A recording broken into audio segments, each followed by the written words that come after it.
What's going on, people? CP3, live from the lab. NFL game day, week 15. Redskins, Eagles. Redskins 3-10, Eagles 6-7. We know what it is. Doesn't mean much for the Redskins. Eagles fighting for their playoff lives, trying to sneak into the wild card chase. We're definitely going to talk about that a little bit closer to kickoff time. But you know how we do on Sundays. We talk a little bit of DC sports talk before we talk Redskins pregame. I appreciate y'all checking me out. I know Robbie's probably sharing the feed now. If he was on the air with us last week, you know I'm having some technical difficulties with Facebook right now. But I got my YouTube live going, got the Facebook live feed going. Doing a little experiment right now because Facebook acting a little funny. But we're going to keep the show moving no matter what. It's an interesting matchup today for the Redskins and Eagles. We've had two more additions to the injured list. Darius Geis and Paul Richardson have made the injured reserve list. Won't be seen again this season. We talked about Geis last week.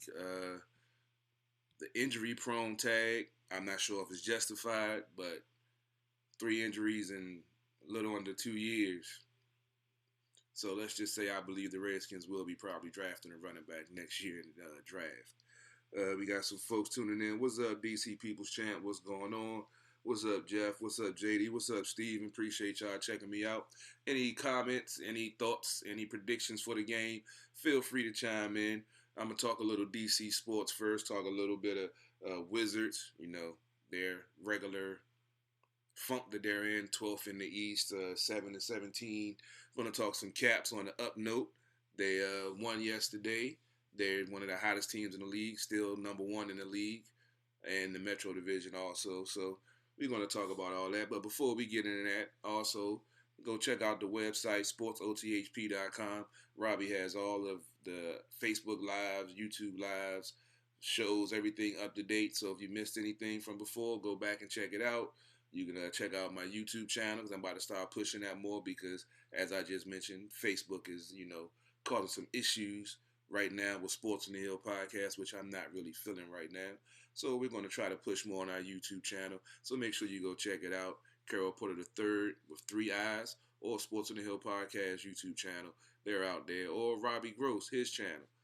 We stream live on everything, simulcast, along with the True Radio Network feed, that is. So let's talk a little bit of Wizards. We're going to talk about the bad first. They lost last night to Memphis Grizzlies 128-118. Bradley Beal had 29 points, 10 rebounds, 4 assists, and 4 steals. I was always tough on Bradley Beal when he got his max contract, and I said that, if he wasn't putting up 25 and 5 on a regular basis, he didn't deserve it. With John Wall being out, him doing his thing, take my hat off to him. He's 2-time All-Star. Bradley Beal doing the thing. Unfortunately, he didn't have much help. No one else scored in 20 points for the Wizards. And then closest one was Thomas Bryant with 16 points and 2 rebounds. And that was to me, that was the difference in the game. Wizards got out rebounded 46-34. They only had 18 turnovers and forced 23, but the second chance points is what killed them, in my opinion. I didn't watch the game closely. I didn't even really see it. I just looked at some of the highlights, and from what I saw, that's what it looked like to me. They have 4 games this week, which I'm sure the NBA Roundtable will break down on Monday night's episode of Sports on the Hill podcast on True Radio Network. Make sure you check it out, 7 o'clock, live, as always, with everything covered from Capitals, Wizards, Redskins. Definitely going to talk some boxing. Had a great fight last night that going to have Paul the boxing guy on. Hopefully tomorrow night to talk about because one of our favorite fighters, Terrence Crawford, did the damn thing last night. And I got to see it for a change, which was great. But getting back to the Wizards, they got 4 games this week. They're at Detroit on Monday. Got Chicago at home on Wednesday. They're at Toronto on Friday. And at Philly on Saturday. So, I know at least 2 of those games are tough, Toronto and Philly. I'm not sure about Chicago, Detroit, but that's why you should tune in Monday night for the NBA Roundtable because they'll break it all down and let you know the upcoming schedule and break down the week recap for the Wizards. can't look that good being 7-17. But hey, what can you do? Now, on a brighter note, let's talk some Capitals. They defeated Tampa Bay last night 5-2 behind a 4-goal third period effort. Tampa was playing a tough game. Caps was doing their thing. Nicky Backstrom got a goal in the first. Tampa took the lead in the second, and Caps poured it on in the third. Eller got his 7th goal. Hathaway got his 5th goal. Oshie had a sick goal for his 14th. He's been in the zone. It was a sick wraparound. I'm going to definitely have some footage during tomorrow night's Capitals session. I haven't had a chance to edit all the footage yet, so tune in tomorrow night. If you didn't get to catch it, you can see it live on Sports on the Hill podcast tomorrow night. And one of my favorite players, Tom Wilson, got an empty net goal to make it 5-2 victory over Tampa Bay. The Caps are 24-5-5, first in the NHL, playing some good hockey. Backstrom just came back. He scored in 2 to 3 games that he's been back in, and they're looking pretty good. And hopefully, make my prediction of them, going on a nice another Stanley Cup run this year come to fruition. They got 3 games this week. They're at Columbus on Monday, which they would like to make up for the previous Monday when they lost to Columbus at home. Then they have the New Jersey Devils in New Jersey on Friday, and then they're home next Saturday for Tampa Bay after they faced Tampa Bay last night in Tampa. So, Caps, 3 games is winnable. We'll definitely break that down in the Capital segment on Sports and Hill podcast tomorrow night. Now, let's get to the subject at hand. The Washington Redskins. I already have the inactive list, so I'll go with inactive list first before we break down this matchup. Inactives are Colt McCoy, Trey Quinn, Quentin Dunbar is out, Josh Harvey Clemens is out, Ross Pierschenbacher, I love saying his name, I don't know why, he's out, Brandon Sheriff is out, that's not good, I believe he has a hamstring or something like that along with Dunbar, and Caleb Wilson, the tight end, he's also out. So, look like we want to see some more young guys in the lineup, which I don't have a problem with at all because they've been balling out and been playing well, that they've had the opportunity to get into the game. And hopefully we continue to see the progression and development of this team before the season is over. I mean, it's week 15, so it's only a couple more games in the season. But as I mentioned after the bye week, once they made the transition to Bill Callahan, that you would see a better product from this team on the field with him being the head coach, because he was going to change the way they did things. And we talked about it many, many, many times on the show about, Jay Gruden's practice habits and the way game plans and stuff like that. You're seeing a professional NFL coach putting the game plan together and the team rallying around it and doing what needs to be done and executing out there, It's a good thing to see. Other folks, don't like Callahan or whatever, or don't like the way things are looking, saying yada, yada, yada. But you got to see the progress and what's going on from when Jay was here to now with Bill Callahan is taking over. That's just my opinion. All right, let's look at the numbers real quick. Skins, we all know the Skins offense is always at the bottom of the league this year anyway. Yards, they average 262 yards a game, which is last in the league. Eagles average 348 yards a game, which is 17th in the league. The Redskins average 161 yards passing, which is last in the league. The Eagles are 229, which is 17th in the league. Rushing, Redskins have finally cracked over 100 yards average a game after the brilliant performances we've seen since Callahan has taken over. They've averaging 101 yards a game, which is 20th. The Eagles are averaging 118, which is 13th. Points, Redskins are last, averaging 14.5. The Eagles are 16th, averaging 22.8. And on third downs, the Redskins are dead last once again at 27%. The Eagles are 6th at 45%. So Redskins defense is definitely going to have their hands full because we've seen how diverse the Eagles offense is, the different formations they run. We know how badly Doug Peterson outcoached Jay Gruden in all of their matchups. It's going to be interesting to see how Peterson and Callahan match up in this, NFC East division game that really doesn't mean anything for the Redskins except for playing for pride. Eagles are playing for their playoff lives, trying to, get in as a wild card or possibly win the division. So it's going to be interesting. On the defensive side of the ball, the Redskins give up 359 yards a game, which is 18th. The Eagles give up 326, which is 10th. They give up 225 yards passing, which is 11th. Eagles give up 237, which is 17th. Hopefully that bodes well for Haskins if they can, get the ball moving and maybe he can get the ball, down the field some. Rushing, they give up 134 yards rushing, which is 27th. The Eagles give up only 89 yards rushing, so that's third in the league. So the Redskins are definitely going to have to make sure they try to get the ball moving on the ground, especially with Sheriff being on that right side.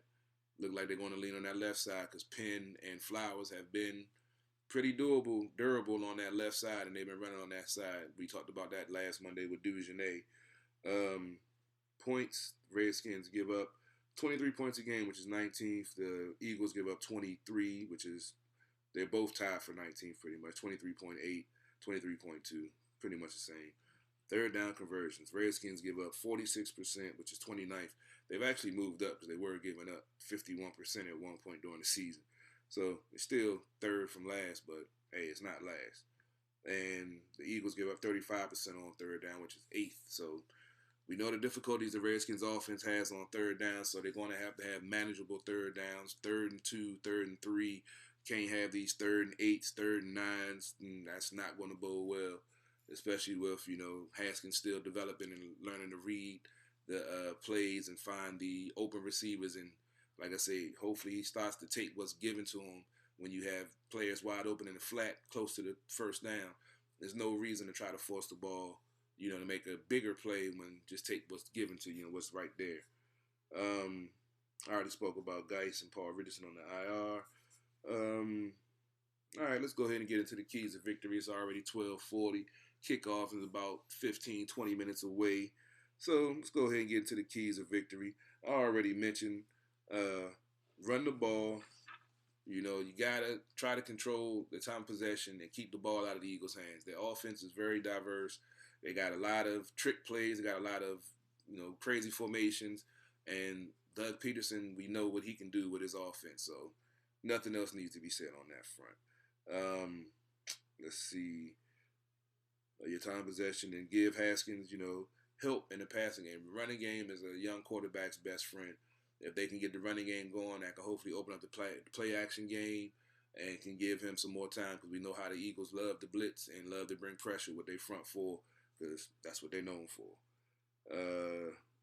As I just previously mentioned, Haskins, that's going to be a key. Taking what the defense gives them. They're going to throw different coverages and different stuff to disguise it to try to throw him off. So it's going to be very key for him to hit those guys in the flat, those, wheel routes, those wide receivers running out into the corner, to the little slots. You got to hit those because that's what keeps the manageable downs on third down when you get, first and, 4 yards on the first down and 3 yards on the second. 3rd and 3. Playbook is wide open. Gives you more options. That's going to be very key. Let's see what else. Take what the defense gives. All right. Defense. Continue to get pressure. Continue to contain. We know Wentz, he can, dance around the pocket. Hard guy to bring down. The front has been playing very well of late. Matty Unitas, I think he should be a Pro Bowl player at the nose tackle position. Allen, Payne, linebackers been doing their job. The young secondary has been playing well. Let's just build off of what they've been doing over the previous weeks. Make solid tackles. No missed tackles. No trying to, hit with the shoulder. The young guys, that's the one thing that I have been enjoying seeing. They've been sure tackling, not giving up, yards after contact. Get your hands on them, get them down, force a turnover, or just get them down without no extra yards gained after that. And the Redskins have been doing that very well lately. Let's see. Keep swarming, keep attacking the ball. Love seeing all the Redskins jerseys swarming around the ball, trying to force a turnover, making sure they don't get them extra yards. Wide receivers must step up to help Haskins today. Gotta make some plays. McLaurin, last couple of games, last week he had a great touchdown late in the game, but for the first half, didn't hear nothing from him. Harmon made some nice plays. Sims, He's going to be in there with Trey Quinn being out. Harmon, he's getting the start in the slot for Richardson. So I don't know if it's going to be in the slot. I think Richardson they had slated for the outside. My bad. Trey Quinn was the inside. So Sims is going to be on the slot. Harmon's going to be on the outside. These guys, they've been out there for 3-4 weeks now. It's time for start seeing some plays being made. We Haskins isn't always delivering the best ball. We've seen it at Sales when he doesn't plant his feet and uses mechanics the way he should. So hopefully they're getting some of that stuff worked out and we can see some explosive plays this game. We've seen some flashes, seen some almost, off by a fingertip, off, ball sails a little high off the hands. So I think it's about that time we should hopefully, before this season over, we should see a breakout game by Haskins and this wide receiver core where he starts to finally connect with them because they've been practicing, they've been playing on the field. Like I said, take what the defense gives you. Put more pressure on the defense when you're throwing the ball and incomplete in the 2nd and 10 and 3rd and 6. The defense, their playbook is wide open, so then they can do whatever and whatever they want to try to throw you off. Different coverages, different blitz packages, all different types of stuff because it's a harder down to get. But if it's 3rd and 3, 3rd and 2, they start doing some of that exotic stuff. Holes are exposed. You can run for it. Haskins can run for it. Screen pass, whatever. So it's a strategy game. That's why I say it's going to be very interesting. That should have been one of my keys. The coaching strategies of Doug Peterson versus Bill Callahan. I'm definitely going to be keyed in on that because we've seen over and over how Peterson just abused Jay Gruden. So let's see what happens this time because I'm very interested to see. And I think that'll go a long way to see if Callahan will be retained next year. I still feel he should. I know a lot of folks don't agree with me, but it is what it is. I've been riding for Callahan for the last 2 years, and he finally got the chance. In my opinion, he's doing pretty well with, what we were seeing before he took over the team. Turnovers and penalties. You need to force both. Force turnovers, force them to make penalties by playing hard, making them, we know their defense is very aggressive. Use that against them. Hard counts. We seen Haskins do that a little bit. So he started, especially going up against Aaron Rodgers, he saw him do it. So let's see if he can learn the same process and do some of the same things. Penalties, they haven't really, last week wasn't really that bad. I think they only had like 3 penalties, but they were key penalties at bad times when the offense had made something happen. And we know how inconsistent the offense is when it finally does something good. It's called back on the penalty, which really sucks. And that's about it. That's all I got. I appreciate y'all checking me out. Everybody's getting ready for the game. Make sure y'all check me out post-game. I might be at Martini's. I might be here. Haven't decided yet. A lot of things up in the air. Got a lot of stuff going on. End of the year. Don't even get me started. But appreciate you as always checking me out. I'll be tweeting out during the game.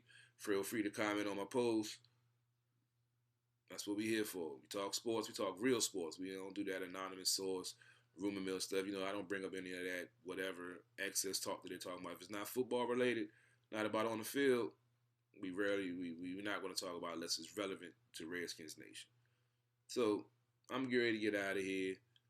Sit back, enjoy the game, get your nice cold adult beverage, get some nice hot food, and head down to Martini's. They'll be open up around 2, 3 o'clock today. That's why, depending if I'm going to get down there. We're working on things for the playoffs, even though the Redskins aren't going to be in it. We're going to try to set something up to have, wild card weekend and all types of stuff to get you to come on down. Have a good time, watch some NFL football, even though if it's not Redskins football. But I'll be back right after the game. As always, CP3, live from the lab, and I'm out.